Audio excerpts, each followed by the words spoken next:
pace car is starting to head out. Yeah, it is a balmy, probably 72 degrees out here at Carolina Motorsports Park. It was a little cold and windy this morning, but it has quickly warmed up. Yeah, it's beautiful. And, everybody that I was talking to, they said it's amazing the level of grip that the downforce on these cars have. They said you get up to 80 miles an hour, you start to feel it. They really worked the downforce in beautifully. So the cars are making their way out. Let's go through the starting lineup. Fastest time in qualifying, as you would expect, the Rush Stig in the number 8. Ryan Leach, who had a big win yesterday in the number 56, qualified second. But he has been very, very fast. In the third spot is the number 28. We want to make sure we get his name right today. It's actually John Ryman III. And the way it was on one of the entry lists, that is what they used to create, some of the graphics and the such. It looked very different. But it's John Ryman III in the 28. In the number 74, that's Jason Ayler is actually how it's pronounced. We had that wrong too, or I did. And he's one of the guys running that new Trident 3-bar system on the roll cage. Hopefully you can get a shot of that. And that number 74, starting in the 4th spot. In the 5th spot will be the number 5, and that's Rob Radman in that chrome blue car, who we have seen have some spurts of serious speed, and then he's just had some unfortunate luck. There's the 74, and you can see now that 3rd bar running right down the center of the roll hoop, if you will, and it's just a great innovation and development there, and we'll follow that around as we continue on. In the 6th spot, a guy who's had 2 fifths already this week in the number 10, Suelio Almeida. In the 7th spot, the first of the brother-sister team, the number 9 of Nick Billingsley. Then in the 8th spot, the 58 of Bill Wright. 9th will be the 11 of Sam Reed. In the 10th spot, the number 12 of Brett Digicalmo. And then in the 11th spot, the 98 of Logan Haydel. 12th spot is Kelsey Billingsley in the number 19. Starting 13th will be the 15. That's the other guy running the Trident roll cage system, Bruno Purpura. In the 14th spot, the 44 of Craig Andrews. 15th to 13. And it always lists up as JC Racing. But in that number 13 car, he's having a pretty good weekend here. As Lee Keller is actually the driver's name. And as we continue on, starting 16th is the 63. That's Vitas Saldana. In the 17th spot, the 62 is Tom Burns. The 18th spot is the 38 of Timothy Ziegenfuss. In the 19th spot, the number 3 of Timothy Fokine.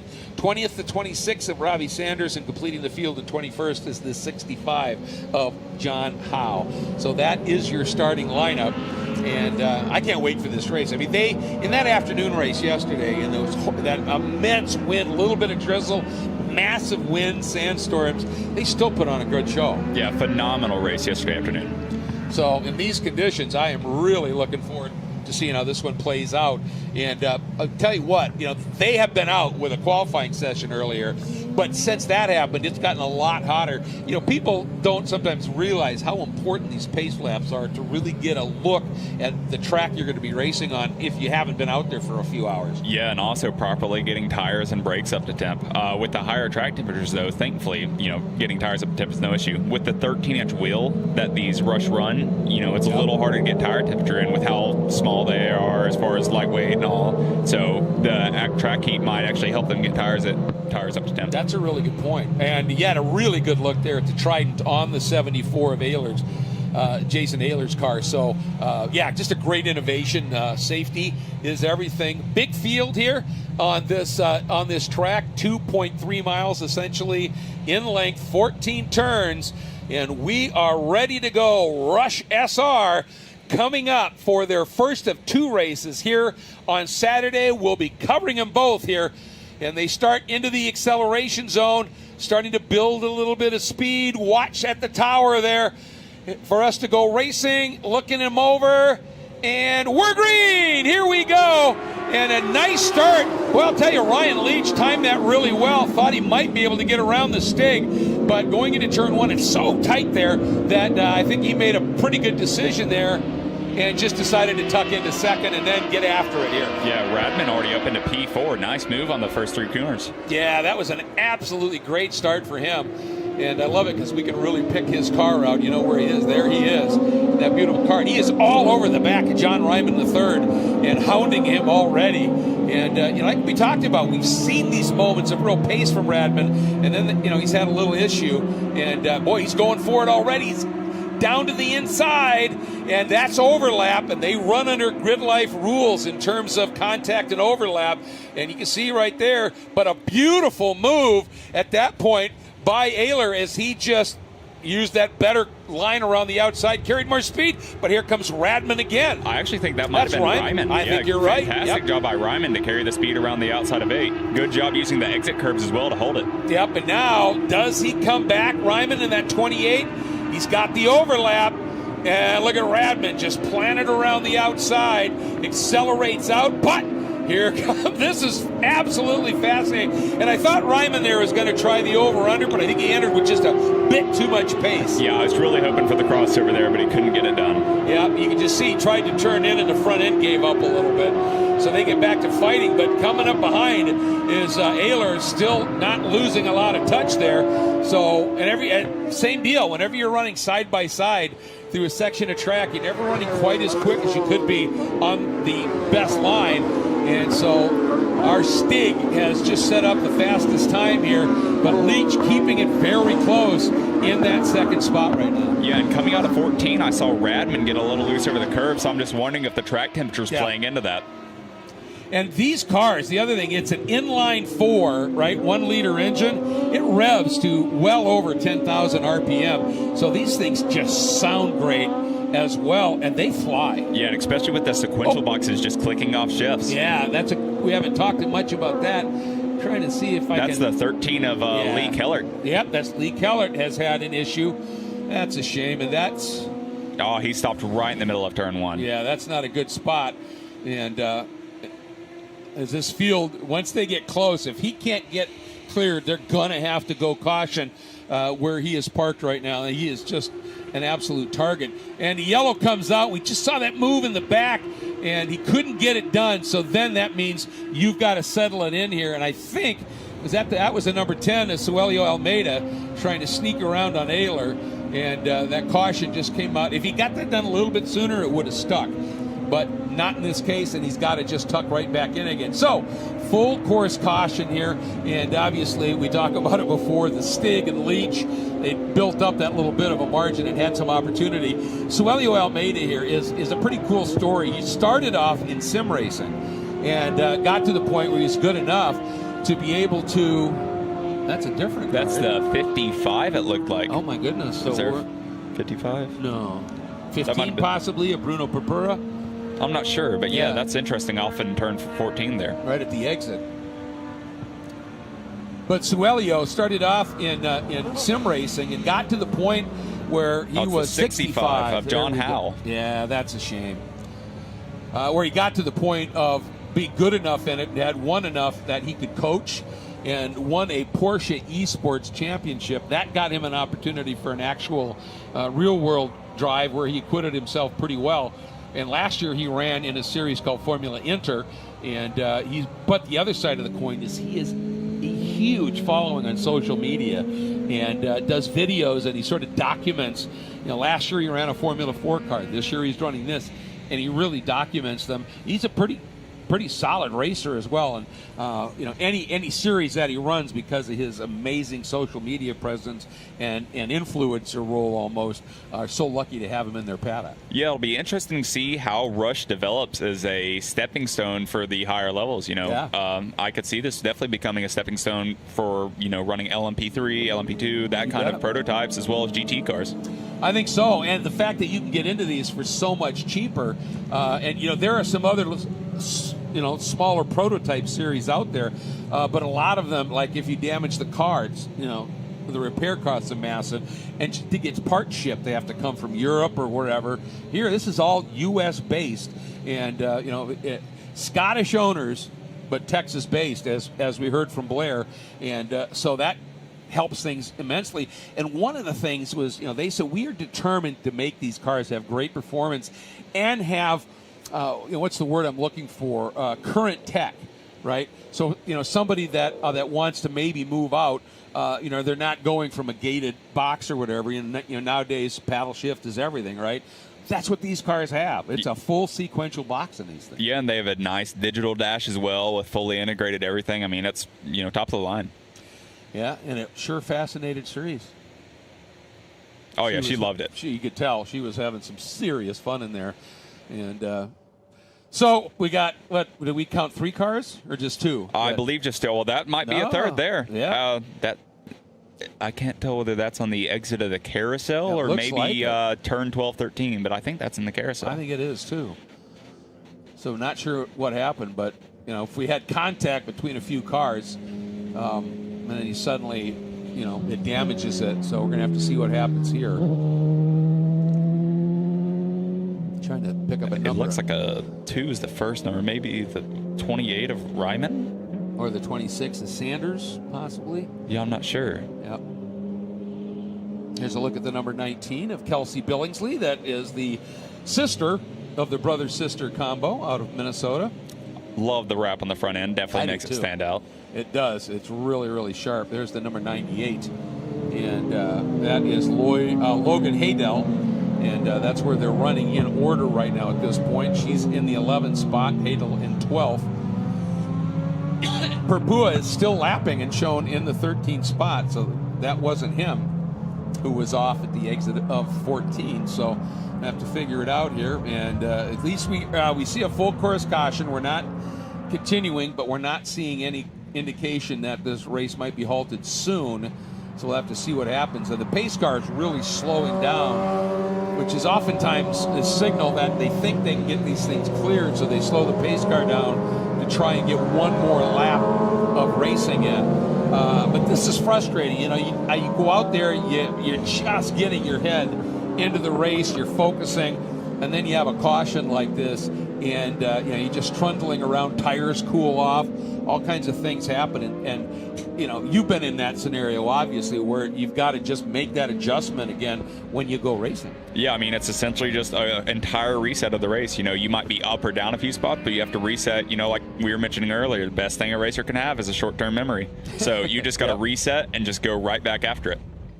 And one of the things that is, to me, a real telltale of a person's real talent behind the wheel. And remember, as Cerise said, this is a spec series. All these cars are absolutely identical, with the difference being in the setup of the car and the wings on the back, maybe. And it's not much adjustability. But, how the driver likes the car. Do you like it to be a little loose? Do you like it, the front to push and give you an idea of the limits, that kind of thing. But they're all identical. They're built to the exact same spec, and that's what it's all about. And, so it really puts the onus on the driver. And if the driver can really shine in one of these cars, that can tell everybody, darn, he's pretty good, right? And to me, the guy or gal in a spec series that after a caution, when the tires are cold, can go out there and really find speed, more speed than anybody else on those cold tires and low grip scenario, that sets them apart a little bit, because that's the gift. Yeah, I mean, spec series definitely focus on driver development. You see a lot of people start in other spec series, such as Spec Miata, for example, and other series like that. So it's definitely probably one of the best starting points, and that's some people's final destination. They're just happy to club race there, because you might be running 5th, 6th, 12th, but you're still racing another car the whole time. Exactly. You find somebody that's in your same pace window and you race hard, you get out of the car, and the grin is as big as anybody running up front. Absolutely. We all love to win, but there's only one winner at the end of the day. And as long as you had fun, none of us are getting paid to race out here, unfortunately. Yeah. So it's all about, going out and having fun. It's the enjoyment. I remember, when I was racing back in the day, and there was a guy who ran, he was a different class, but overall lap speed, we were very similar. And no matter what happened, we'd eventually find each other in a race. And we had these fabulous battles, but we were great friends. So, you never shut the door. You never risked, hurting or bumping the other guy. And after the race, oftentimes we were, top 5 in our class, but we didn't win. We got out of the cars and we'd find each other in the paddock and just, smiles like you wouldn't believe. It's the joy of doing it. It's the journey, really, almost, not the destination. And that's what makes it, so very exciting. And, getting back to that finding speed, I had the great fortune of announcing Juan Pablo Montoya's first race ever in the U.S. in a Skip Barber's, God, I'm dating myself terribly, a Barber Saab back in the day. And I was talking, he was on pole. And it wasn't by a massive margin, but a few tenths. But at the start, and those Barbasol Pro races, especially on a street course, and it was the old Miami street course, yeah, it's a wreck fest. So he, at the start, just leapt out to 5-second lead. And then the guys in second and third started to equalize it a little bit when their tires heated up. There'd be somebody wrecked, there'd be a caution. Restart, he was gone, 5-second lead. Then it would equalize. And that kept happening. And I remember saying near the end of the race when he did it again, I went, we may be seeing somebody really special here because, what he's doing, that's the gift. And, then to see, all the way up to F1 and Indy 500 wins and everything. But that's something that's pretty cool to see. And in a spec class like this, if you have that gift, you can really let people see it. Yeah, and when things aren't optimal, conditions aren't optimal, equipment isn't optimal, I mean, that's the time to shine. That's when the true people, shine, and that's when they gain an advantage, is when things are not optimal. Like we always talk about rain, being the great equalizer. So conditions aren't optimal, that gives you your time to shine. Yeah, absolutely. And there are drivers that, in the dry, they just don't have budget in certain cars or for whatever reason, and then in the wet, they can just fly. And as you said, it's such a joy. So we hate to see this happening, of course, but once again, everybody very tuned into safety in grid life in general, and these cars are all built around high performance, but as safe as you could imagine. And so they're not going to rush a restart and risk anybody that's in a dangerous position out on track. But it gives us a chance. We love watching these cars at speed, but you can see them now at a little slower pace, and they're starting to bob and weave. So I think we might be going green this time by. Looks like, I can't tell if the light's out on the pace car or what. And the pace, yeah, it looks like it is.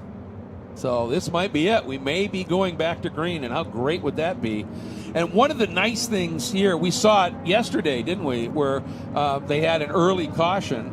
And so then when the racing started, they just let them run for a few more laps than the time window.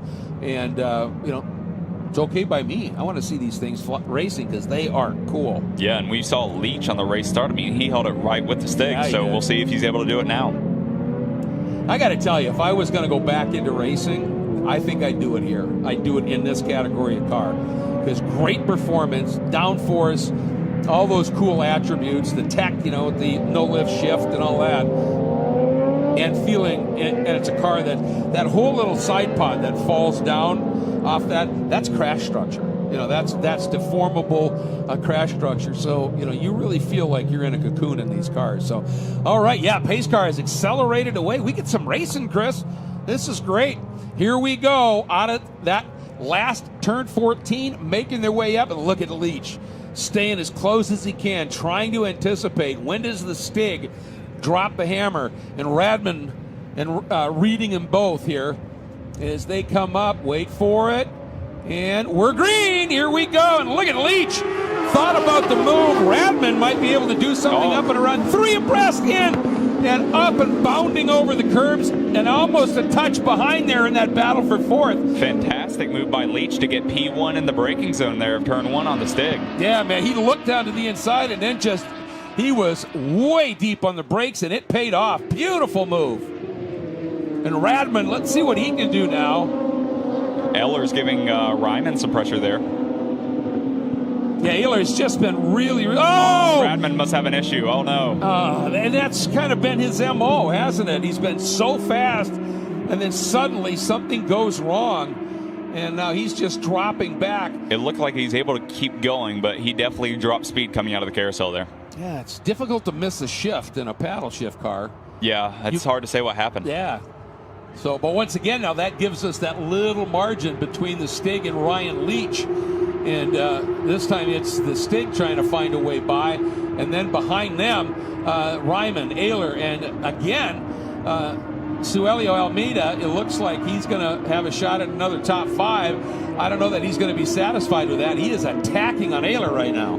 Yeah, fantastic job into the brakes of turn 12 there. It's a very tricky corner with the apex, and he did fantastic there. Yeah, he is hounding him. He's in that gray with the red and white trim on it, all over the back. Looking to the inside. Wasn't quite close enough, and eventually had to bail on it. But he's showing some real pace right now, and obviously that's going to have him up into 5th. But he's already had 2 of them on the weekend. I think he really would like to be able to move up another spot here. And Leach resets fast lap of the race. Not a surprise with the way he's running. Yeah, he was on it on that race start, and he's just trying to do his best to pull away right now. Ryman in a solid third, then that Ayler-Almeida battle, and then Nick Billingsley is up in the ninth, knocking on the door here, just behind Almeida here. There he is, coming into frame. And then the 11 of Reed, who had a spin earlier in the weekend and has dropped back a little bit in terms of his finishing position, was ninth. He's worked his way up into seventh. Obviously, with the problems for Radman, that helped him up, but still doing a really nice job. Yeah, DiGiacomo gaining positions as well. He's up to P8. He started P10, so. Look, there's the gap, first to second, and then second back to third. Probably about 3.5 seconds right now, but this is an absolutely great battle that's unfolding here, as now Ayler has really closed up again in the back of Ryman the third, and he's brought Suelio right with him, and Suelio has been really good in the brake zones. See him close down big time. Yeah, and this is high stakes too, because this is the battle for the final podium position. Absolutely it is. And not sure how much more time we're going to have. He looks again, and you can see that little bit of, as the white flag comes out, and there was that little bit of the feint over from Ayler to dissuade him a little bit, and that's fine. You just can't really do anything in reaction to somebody, but you can choose a line. You just kind of have to hold it here. And so now let's see if Almeida is going to be able to do anything on this last lap. He had a much better line through 1 and 2, and that's allowed him to close right back up on Ayler through 3 and up into 4. Yeah, and Ayler's been closing in on Ryman big time through turn 4 the entire day, but it looks like he's fallen back a little bit there, so Ryman might be able to pull out this P3. And up into this great sequence of corners, and you've got to be so patient in turn 6. You don't want to go to the apex in 6, and you want late apex 7 to get that run, don't you? Yeah, it's very frustrating, but the best drivers, you know, you have to do it. And look at this run. Here we go. Suelio deep on the brakes down into turn 8. Beautiful. And makes it work. That was clinical, wasn't it? Absolutely, yeah. Perfect late break and just runs it out wide. So getting it done. That's going to move him now up into the 4th spot. I don't know if he's going to have anything for Ryman the 3rd, but for Suelio, 2 fifths, and now getting that 4th. He'll love that. It's just a matter of his pace. Actually, he's closing it up on Ryman, isn't he? Yeah, I thought that would help Ryman more, but they're closing in fast. All right, well, here's the deal. We've got this and 2 more corners to go. Ryman, you always think, he's running off track, but that's the line. You do the rim shot through turn 13, and I think he's got enough in hand. Now, let's see what happens at this point. I would expect here, the Stig didn't pit. He's going to follow across the line, and Leach getting the win. Nice job there. A nice job by Ryman to secure P3 there. Solid finish. Really held on to it, fought hard for that. The margin between Ryman in the 3rd spot, Almeida in 4th, only 7/10 of a second, and another 8/10 only back to Ayler. So great drive there. Nick Billingsley, solid run into the 6th spot in his number 9. Reed in the 11 up to 7th. DiGiacomo up into 8th. Wright doing a nice job up into 9th. And the 98 of Haydel, a solid run up into the top 10. So nice job for him. And Kelsey Billingsley just outside of that top 10, sitting in the 11th spot. And so she did a nice job as well. But, the big thing is everybody, had a blast. Obviously, a couple of the guys, had some mechanical issues or contact. We don't know what it was, but wow, did they put on a great show again. Yeah, that battle for 3rd through 5th was absolutely phenomenal between Ryman, Almeida, and Ayler. And we absolutely love to see it. Sure makes our job easy when you can have a great battle like that to call. And we still have one more race from the Rush SR Series coming up. And, let's just hope they finish with a bang, because it is so fun to watch these races. Yeah, the racing this weekend has been phenomenal across GLTC, Rush, and all. And don't forget, folks, we do have coming up, and that's what you see queuing up is going to be some of the drift cars are going to be coming out and putting on a show for us here during this coverage. But there's a little look at the start here. And again, just a great move as they head down and in and watch that pass unfold here using that curb. And there comes the 28 of Ryman and Radman side by side. Just some absolutely incredible action. Yeah, I mean, that's one of the advantages of these cars. You know, in a place normally one car can go, you can fit 3 side by side. Absolutely.